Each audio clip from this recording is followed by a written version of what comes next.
That's what's so cool about a climbing wall volume. I'm building some bunk beds that attach directly to the wall, and there's going to be a Climber Dad twist to it. There will be a climbing wall right in the middle that they're going to be able to climb up into each one of the beds. This is going to be built exactly like you would build a volume for a climbing wall. So let's go through the steps of building that. And this isn't just any volume. This is 7 feet tall.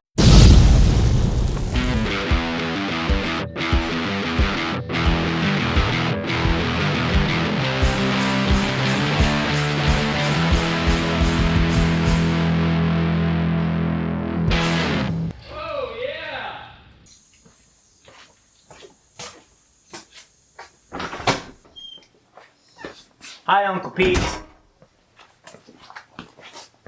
My family and I just moved into a different house, and although it is a huge blessing and we are very grateful for this opportunity to live in this space that we are now, it does not come without its challenges. One of those challenges is that my 3 little girls have to share a room, and it's a smaller room than what they've had in the past. Let's go through the 5 different phases that you need to do in order to build a good quality volume that will work well for you. The first step is going to be design. It really helps out and saves a lot of material if you design your volumes first. Now, in the past, and I'm sure in the future, I have designed these volumes and my projects on nothing more than a napkin or a scrap piece of paper, rough sketched out.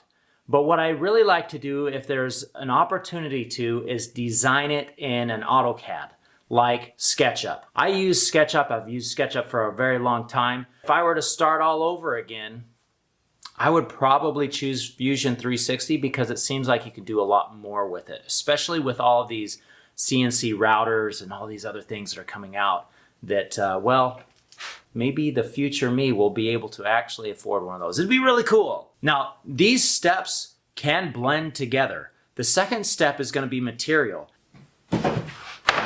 And you do need to be thinking about the material when you're doing the design. But the material comes mainly after your design is finished. You got to go pick up that material. For this volume, I am going to be using 3/4 inch pine. Now, if I was using this in a commercial gym space where there's going to be a lot of traffic on it, I would use a better plywood like Baltic birch, which is my absolute favorite to use. However, I can get a sheet of pine for about $45 right now, and the Baltic birch is about $145. The pine's going to work just fine. We're also going to need some 1 1/4 inch construction screws, wood glue, T-nuts. I like to use brads as I'm putting things together, and whatever you're going to need for the paint to finish this out. The third step in creating this volume is going to be cutting out your parts.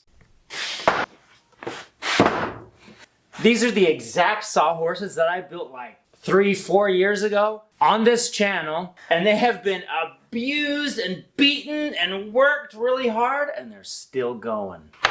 This is our pine plywood. I had it pre-cut at the store. It saves a lot of time to be able to do that, if you can. I'm gonna go ahead and line this up right now. Mark my T-nuts and drill those first. There are 2 T-nut patterns that I recommend using, and that is a 3/6 or a 4/8. In this specific design right here with these measurements, a 3/6 is going to be the best. That's 3 inches from the edge and then every 6 inches. So I'm just going to go ahead and mark that.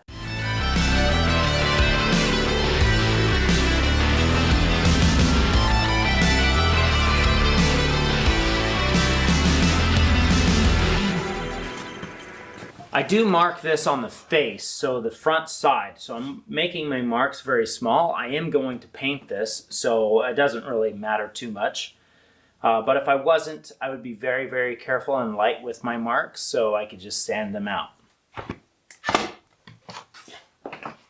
Climbing chalk saves lives. It's a true statement. Now that I have my plywood stacked here, it's stacked 3 deep, and we're ready to drill. But let's talk about drill bits for a minute. So there's a couple of options that you can use, and I would highly encourage something like this. This is a brad point. Do you see how it has these edges that stick up? I've got another example right here that you'll be able to see this a lot more clearly. You see how it sticks up right here on the edges? That's going to help reduce the amount of blowout that you have. And so whatever drill bit that you grab, I would encourage that you have these little wings that go up on the top. So this is a spade bit or a paddle bit. You can use these, they work just fine. This is the Diablo bit. It kind of tips out here on the edges, so it's going to be able to give a better, cleaner hole. But this screw piece right here in the middle, it is very aggressive. So this is going to be a super fast hole. If you want to drill a fast hole, these Diablo bits are really hard to beat. However, it's so fast that you can have a lot of tear out and blowout.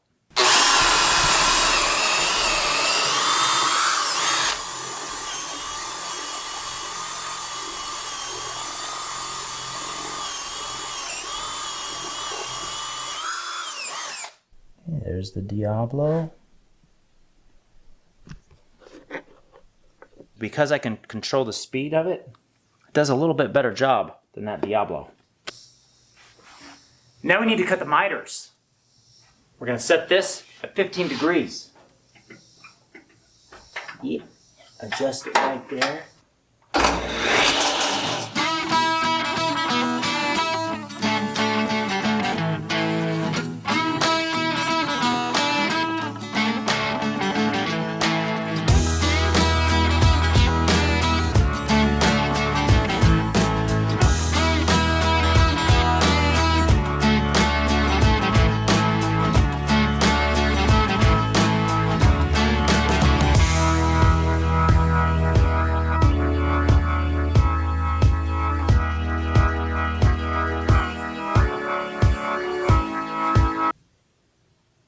That is not right.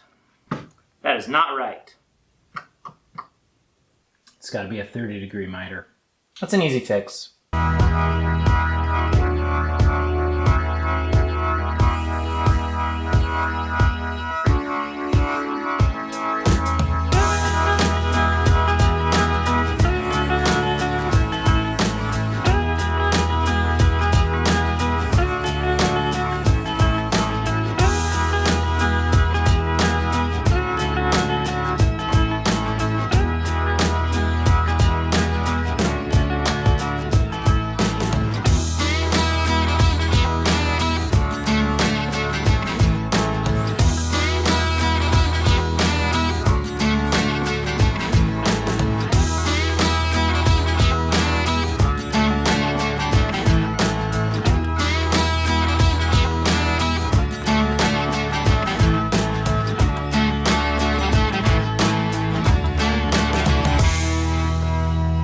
Yeah, I think I got it all.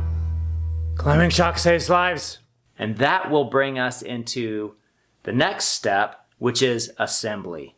Fun part.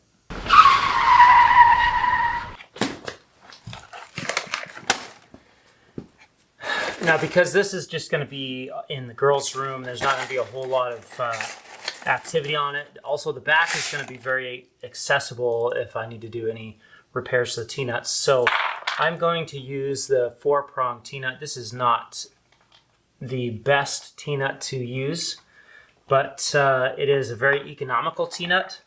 And if you treat them nicely, they'll last a long time. Because they're pound in, I'm going to put them in before I build the volume. It's going to be a lot easier.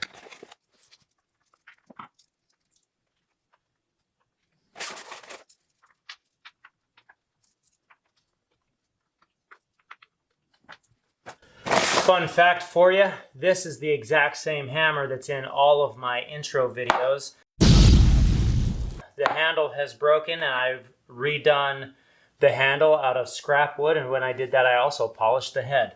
But let's see if I can pound these in just as well as I used to.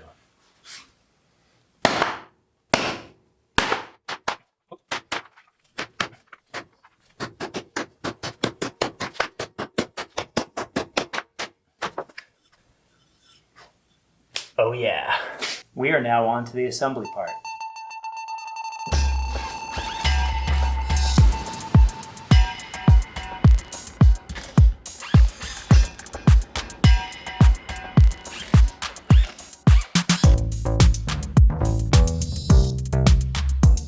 That is awesome.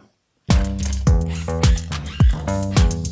would love to glue that joint, so let's do that.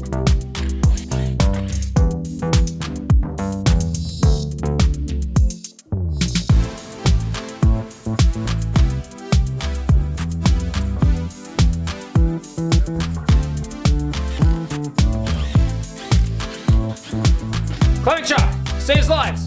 It's a true statement. Okay, so off camera here, I went ahead and finished installing all of the shelves. I routed the edges to make it look nice. And I also included a strip of plywood to beef up the edges of this climbing wall volume, which is going to be installed on a bed, not a climbing wall, but it's built exactly like you would build a climbing wall volume, minus the top and the bottom. I'm not putting a cap on it. I'm going to put a finishing detail like I would on the top of a climbing wall. I did run into an issue right here at the top of the wall detail, so let me show you that. So this detail right here, I put it on here. It's a routed edge here and here, so it gives you a nice 1.5 inch grip on the top of the wall. Really nice to have. The problem is that I cut these a little bit too short. So I'm going to take this piece, which should go right down in there, and I'm going to sand this corner off and see if I can get that space filled in.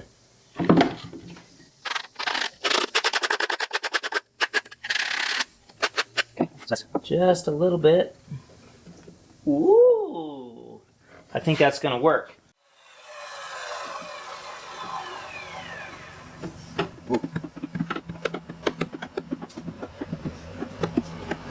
That's pretty good.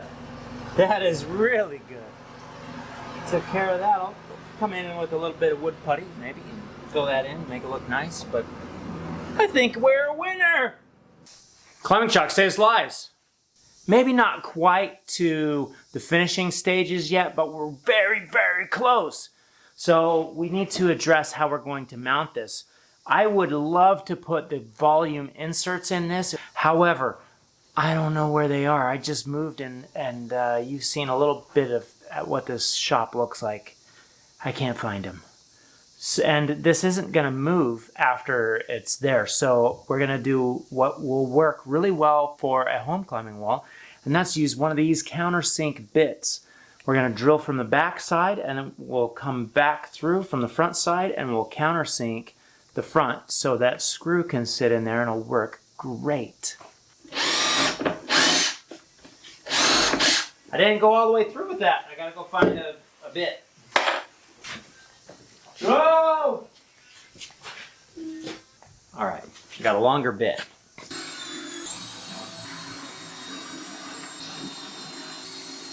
Now that we got our pilot hole drilled, we're gonna flip this baby over. All right, good job. All right, I've got my countersink bit back in there, so now I'm just gonna use that 3/8 bit as a pilot, so I know exactly where they need to go.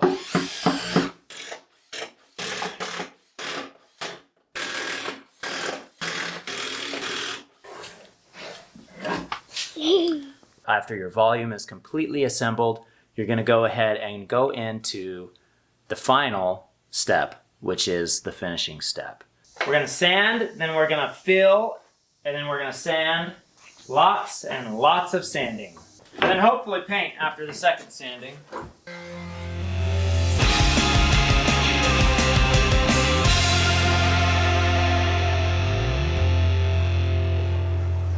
Not too bad.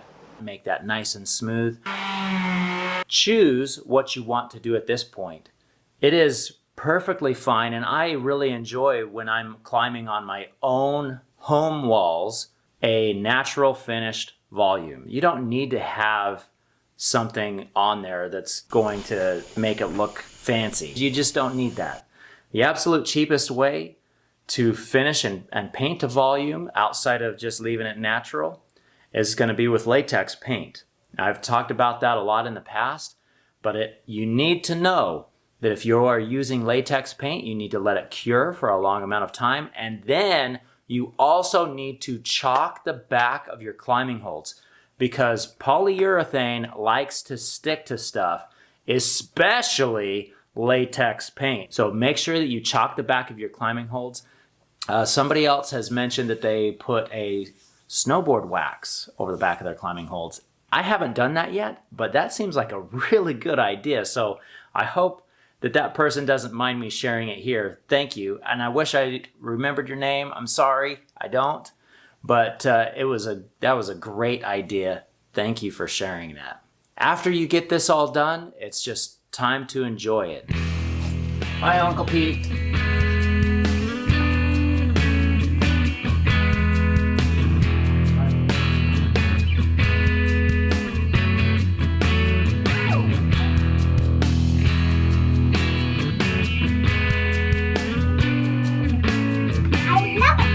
I hope that you've enjoyed this video, and if you have any questions at all, comment down below, share this with a friend, like, subscribe, and I will see you next time right here on Climber Dad. When I was helping the previous homeowner go through this space and clean up, there's a lot of things that were left and that they didn't want, but this is one of those things that I was really surprised about. Behind materials that were stacked up against the wall, covered in cobwebs and dust. And I thought, this guy was really important to somebody. And so I asked the previous homeowner about him. This was her Uncle Pete. And I really love this painting. He looks just like a kind soul. He's gonna live here in this shop, and I'm gonna say hello to Uncle Pete every time I come into my shop.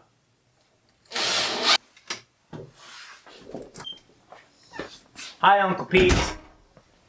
I don't think that makes me crazy yet, but if he ever starts answering back, I'll go see help. Hey, Uncle Pete. No, I don't think you would like the butter that we have today. Well, because it's not the same that your mom used to make. There's a lot of chemicals in it. Yeah, it is pretty sad.